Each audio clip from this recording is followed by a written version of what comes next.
Olá, galera! E aí, animados para a gente começar mais uma aula de Direito Ambiental? Hoje o nosso tema é Patrimônio Artificial e Genético. Na aula passada a gente falou do patrimônio cultural, lembram? Então, vamos continuar aí a matéria. Espero que vocês estejam aí com todo o gás para gente conseguir vencer aí o conteúdo. Tá quase acabando o nosso Direito Ambiental aqui. Então, vamos lá.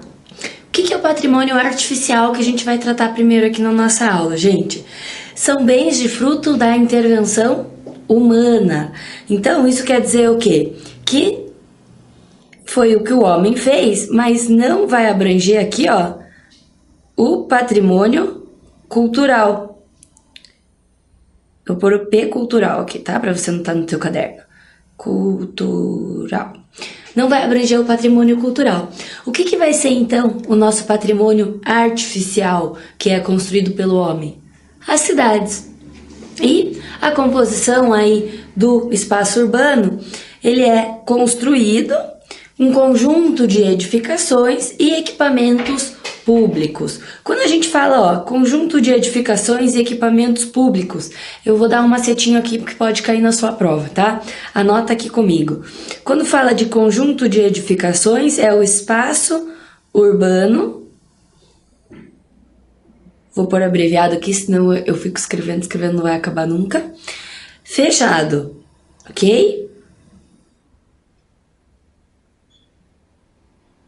E os equipamentos públicos, eles vão ser considerados, que pode cair na sua prova dessa forma, os espaços urbanos abertos.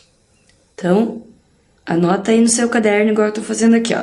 Espaço urbano aberto, ok? Conjunto de edificações, espaço urbano fechado, com equipamentos públicos, perdão. Então, o espaço aberto, ok? Então, falou em patrimônio artificial, a gente vai falar de cidade, de estatuto da cidade, porque foi o estatuto da cidade que conferiu aí essa natureza jurídica ambiental para a cidade. E o estatuto da cidade, então, está previsto na Lei 10.257 de 2001. Se você quiser dar uma olhadinha depois, anota a lei aí e continua o seu estudo. Quando a gente falar aqui de espaço urbano, ou até mesmo o próprio estatuto falar da palavrinha urbano, eu quero que vocês lembrem que urbano não vai ser aqui o contrário de campo, de rural, e sim vai significar que são espaços habitáveis. Olha aqui, ó. E aí, então, a gente tem a política de desenvolvimento urbano. O que ela vai falar, gente? Ela vai falar do desenvolvimento das funções sociais da cidade. Gente, quais são as funções sociais da cidade?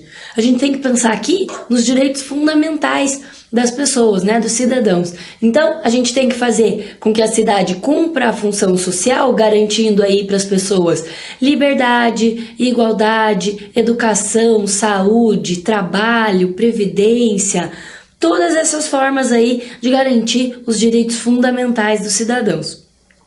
Também vai ser uma forma de garantir o bem-estar dos habitantes, né? Se a gente tem aí garantido os nossos direitos fundamentais, a gente tem uma melhor qualidade de vida.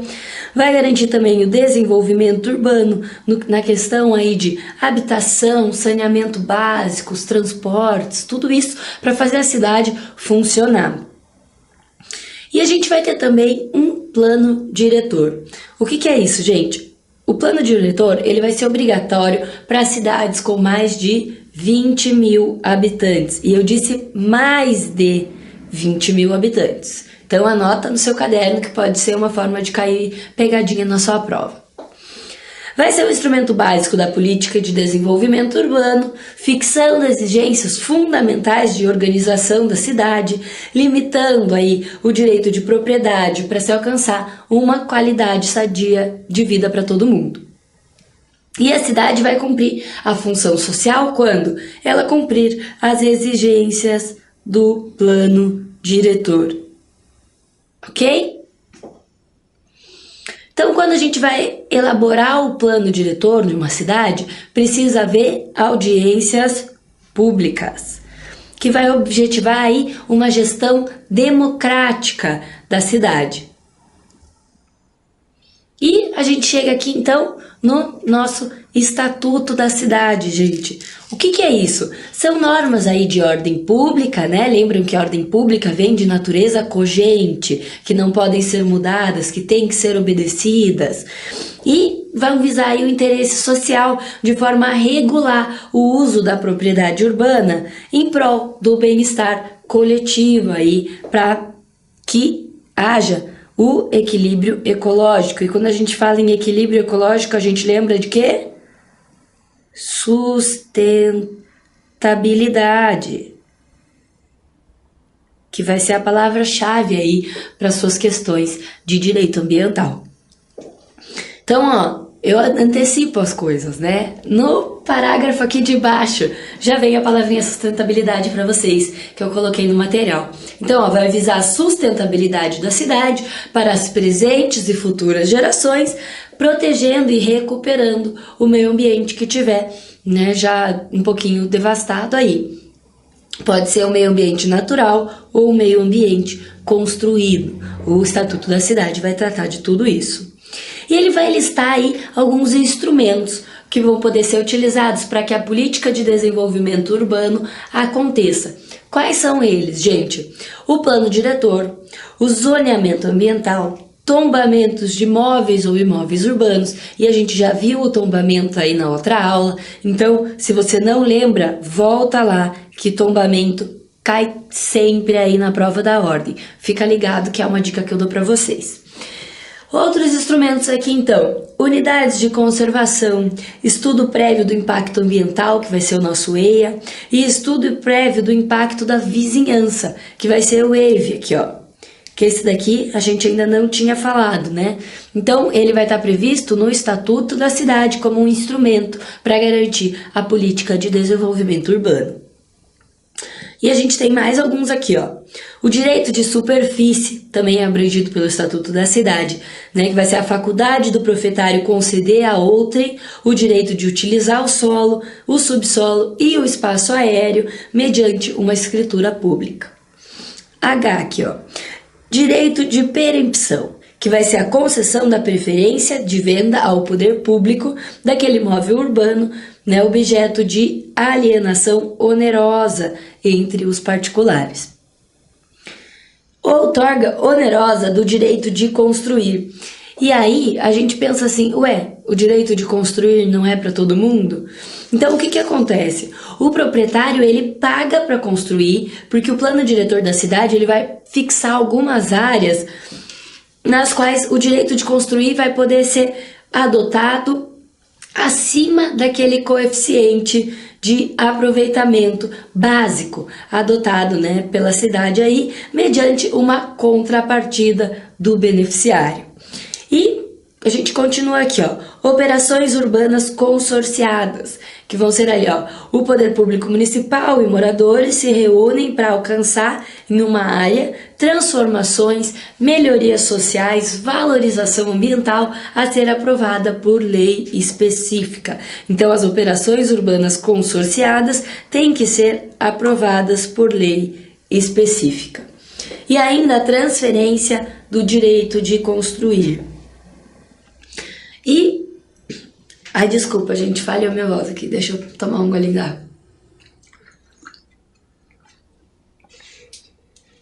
Tem uma novidade aí, criada pelo Estatuto da Cidade, que pode vir a cair na sua prova, então faz um asterisco e anota aí no seu caderno. Vai ser o uso capião coletivo. O que ele quer dizer aqui, gente? Anota todos os detalhes aí pra mim, vem cá. São áreas urbanas com mais de 250 metros quadrados. Fica feio aqui o jeito que eu escrevi, né, gente? Mas não consegui colocar aquele doisinho do slide aí. Se você souber, me envia depois que eu vou agradecer a sua dica aí. Então, ó, mais de 250 metros quadrados ocupados aí por população de baixa renda para moradia, tem que ser para moradia, por 5 anos, eu disse 5 anos, ininterruptamente e sem oposição. Então, vamos de novo? Áreas urbanas com mais de 250 metros quadrados ocupadas por população de baixa renda para moradia por 5 anos, ininterruptamente e sem oposição. Fechado? Então, ó, os possuidores não vão poder ser proprietários de outro imóvel urbano ou rural. A pessoa tem que ser baixa renda mesmo, gente, não pode ter outro tipo de imóvel. Deve ser declarado judicialmente um condomínio especial e indivisível para aquelas pessoas poderem morar ali. E aí a gente encerra nosso patrimônio artificial. Quando a gente falar então de patrimônio artificial, na sua prova você vai lembrar de cidade, de estatuto da cidade e vai conseguir lembrar de todos esses detalhes que eu passei aqui com vocês rapidamente. Então vamos aí para patrimônio genético. Genético vem de, né, a gente lembra o quê? Gene, de ciência. Então é bem isso daí mesmo, gente, o nome não está enganando vocês. Então, o que quer dizer aí o patrimônio genético? Qual que é o conceito? E eu trouxe aqui o Frederico Amado para vocês. Vamos fazer a leitura. Ó. Informação de origem genética, espécime vegetal, fúngico, microbiano ou animal. Então, às vezes a gente pensa que é só o gene do ser humano. Não, a gente tem aí de todas essas categorias. Na forma de molécula e substâncias provenientes do metabolismo desses seres vivos e de extratos obtidos desses seres vivos ou mortos. Então, são seres vivos ou mortos. Olha isso aqui, gente. Em condições in situ. Guarda essa palavrinha aqui. Inclusive domesticados ou mantidos em coleções ex situ, desde que coletados em condições in situ no território nacional, na plataforma continental ou na zona econômica exclusiva. Gente, para ficar mais fácil aqui, in situ, que eu fiz uma bolinha aqui ó para vocês, quer dizer o quê? É in loco, no local natural desse micro-organismo aí, animal, né? Vegetal, enfim. Então, in situ vai querer dizer o que aqui? No local natural. Então, ele vai dizer o que, gente? Que... Aí é muito difícil escrever aqui nesse negócio e continuar falando, desculpa. In situ, ele pode estar lá naquele local natural dele ou ex situ, que vem aqui depois, ó. Pode estar em outro local que não seja aquele natural dele, desde que coletado em condições de que ele esteja no local natural, no território nacional, ok? Então, eu acho difícil que caia exatamente aí esse conceito para você, porque é muito complexo, mas eu quero que vocês entendam que abrange tudo. Não é só o gene do ser humano que a gente costuma pensar, né? Clonagem e toda essa coisa quando a gente vê patrimônio genético. Não, vai abranger muito mais do que aquilo que tá só na nossa cabecinha ali, por enquanto. E quero que vocês gravem que esse in situ e ex situ pode ser aí no local natural ou então fora do local natural. Então vamos continuar.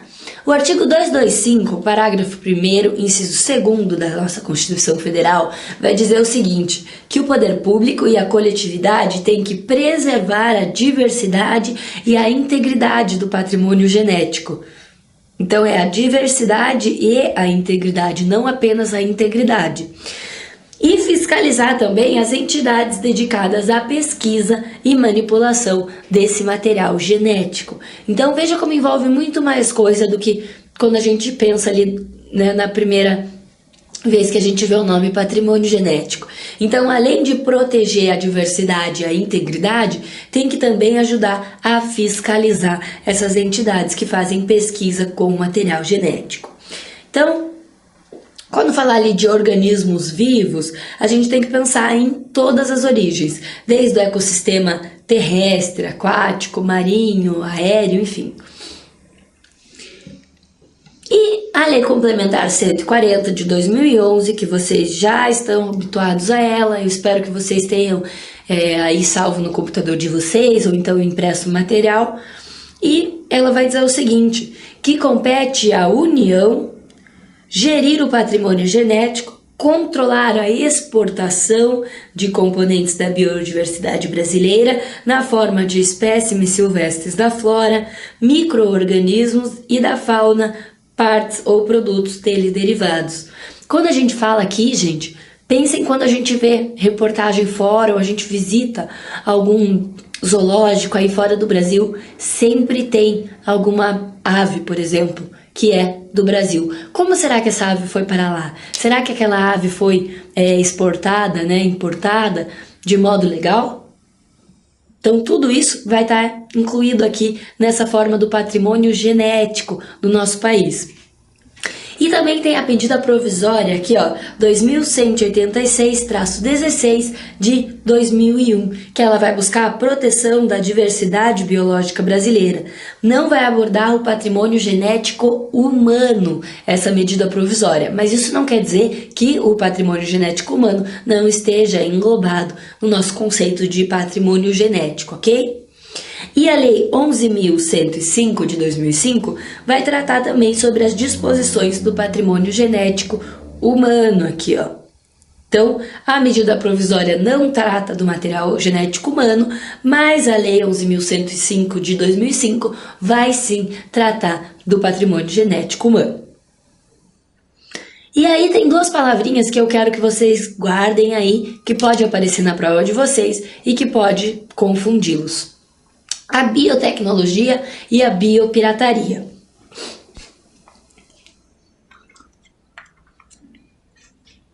Biopirataria, vamos começar aqui. Quando a gente pensa em pirataria, a gente pensa em CD falsificado. Vai dizer que você não pensou em CD falsificado. Eu tenho certeza que você pensou. Então, tá certo o seu raciocínio, gente. Só que bio vem de vida e pirataria vem de alguma coisa que é ilegal. Então vamos ver aqui, ó. Vai ser a exploração, a manutenção ou a exportação ou comercialização internacional de recursos biológicos. E aqui vai se incluir aí aquela arara que a gente vê aí que pode ter em outros países e depois eles vão colocar lá: ah, é animal proveniente do Brasil. Como é que será que ele foi para lá? Já pensaram nisso? Então vai ser aí, ó, a importação, né, de plantas e animais roubados para serem comercializados no exterior. Então é o exemplo que eu quero que fique na sua cabeça aí, é o da arara, tá? Que vai estar num zoológico aí do exterior. É a biopirataria aqui, tá? E a biotecnologia, já que você já sabe, decora aí a biopirataria, não vai mais confundir, é a aplicação tecnológica que utilize sistemas biológicos, organismos vivos e derivados para fabricar ou modificar produtos ou processos, né, para utilização específica. Então a biopirataria vai envolver aí uma comercialização, exportação, importação, manipulação ilegal dos recursos biológicos brasileiros. E já a biotecnologia é a aplicação da tecnologia que utilize sistemas biológicos, organismos vivos, ok? Tranquilo, né, gente? E aqui eu coloco, ó, um importante para vocês. Então, ó, anota no caderno, grifa com a caneta mais chamativa que você tiver. Para se ter acesso ao patrimônio genético brasileiro, é preciso obter uma autorização da União, que controlará o seu uso, comercialização e aproveitamento para quaisquer fins. Vedado o acesso ao patrimônio genético para práticas nocivas ao meio ambiente e à saúde humana e para o desenvolvimento de armas biológicas e químicas. Então precisa ter a autorização da União e mesmo assim vai ser controlado o seu uso e o seu aproveitamento. E o Ministério do Meio Ambiente foi aqui, ó, quem criou o nosso Conselho de Gestão do Patrimônio Genético, gente. Por isso que tem essa flechinha aqui, ó. Quer dizer que um deu vida para o outro. Então, um criou o outro. Então, quem criou? Criou. Que letra feia. Ministério do Meio Ambiente criou o Conselho de Gestão do Patrimônio Genético. E aí, para que serve o nosso Conselho de Gestão do Patrimônio Genético? Pelo nome, ele vai gerir o nosso patrimônio genético. Então, ele vai coordenar a implementação de políticas para a gestão do patrimônio genético. Esse aí, se tiver na sua prova, você tira de letra. E ele vai estabelecer normas técnicas, critérios para autorizações de acesso e de remessa, diretrizes para a elaboração do contrato de utilização do patrimônio genético e de repartição de benefícios. Então, o Conselho de Gestão do Patrimônio Genético que vai tomar conta de toda essa parte aí, ó, de como vai ser elaborado o contrato, vai estabelecer normas técnicas, as autorizações, tudo isso. E o importante aqui, ó, anota novamente no seu caderno, gente.